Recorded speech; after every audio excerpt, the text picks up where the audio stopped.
Last year, scammers took at least $20 billion from Americans, the worst year ever recorded. And America's most reported scam didn't hack a single computer. It sent one text. Somewhere in America, in the next 60 seconds, it lands on someone's phone, and a bank account that took 30 years to fill will be empty before dinner. So today, I'll show you exactly how one message empties a bank account, step by step, from both sides of the phone, and the single sentence that stops it dead. Because the people this works on are not careless. They're careful. That's who it was built for. Meet Maya.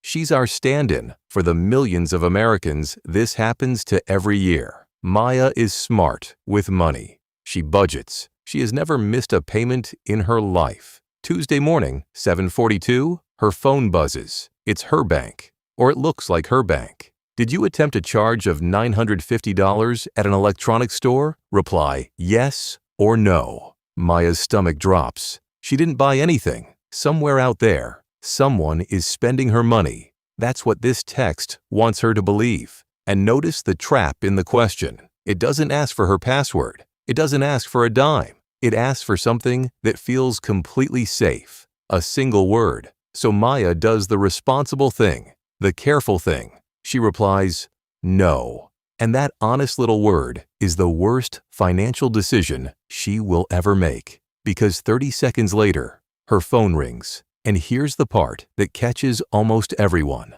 The number on the screen is her bank's real fraud line, not a lookalike. The exact number printed on the back of her debit card. She can hold the card up and match it, digit for digit. What Maya doesn't know is that a caller ID can be dressed up to say anything, the way a cheap costume can say police.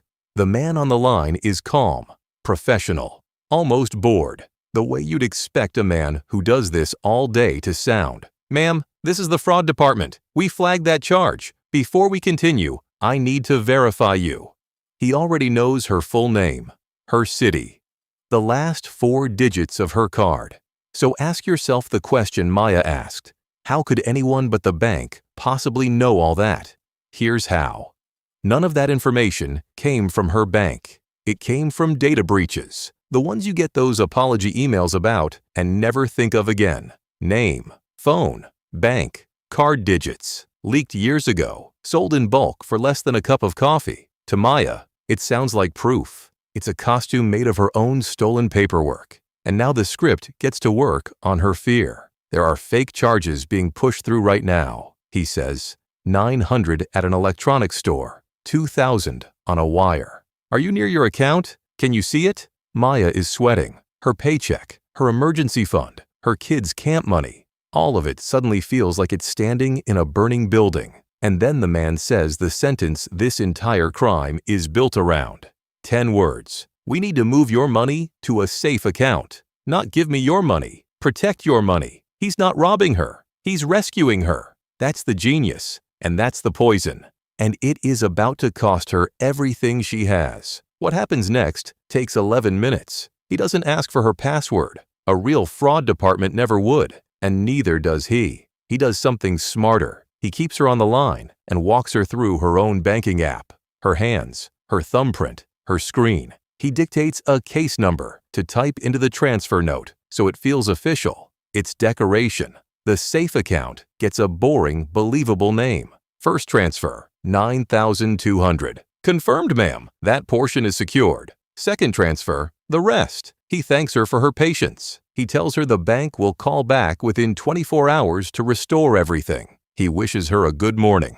Click. Maya sits back, heart still pounding, and feels something almost like relief. She thinks she just survived a robbery. She just performed one on herself. $18,400. Gone in 11 minutes. So what were those 11 minutes actually for? Because the money doesn't sit there waiting to be traced. Within the hour, it's been hopped through a chain of other people's accounts, split, converted, and pushed offshore. Each hop washing it a little cleaner. By the time anyone official is even listening, there is nothing left to freeze. The window to stop it wasn't a week. It was those 11 minutes. And he made sure she spent them with him.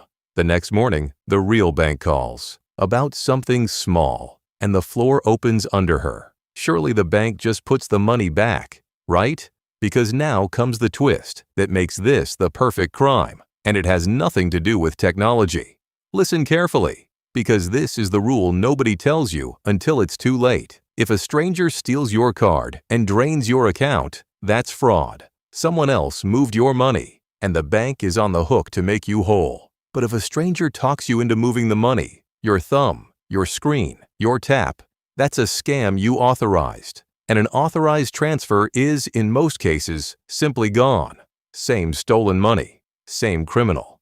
Completely different rulebook. And the difference is one thumbprint, hers. The scammers know exactly where that legal line sits, which is why they never touch your account. They don't need to break in. They get the owner to carry everything out the front door, smiling, saying thank you. And before you file this under bank problems, what do you think happens when the crew changes costumes? Same desk, same script, new uniform. Today the voice is your bank. Tomorrow it's the government, a badge instead of a fraud department, telling a retiree her social security number was used in a crime. And the only way to keep her savings safe is, you guessed it, to move them. Americans reported losing nearly $1 billion to fake government agents in a single year. Next week, it's a delivery company. Your package is held. Tap here to pay $2. Where the $2 was never the point. Your card details were the prize. And the cruelest costume of all doesn't impersonate an institution. It impersonates your family. A panicked late-night call. Grandma, I'm in trouble. Please don't tell Mom. And love does the rest. Different masks, different victims. Word for word, the same 3 moves underneath. Manufacture fear, borrow authority, and rush you to the transfer.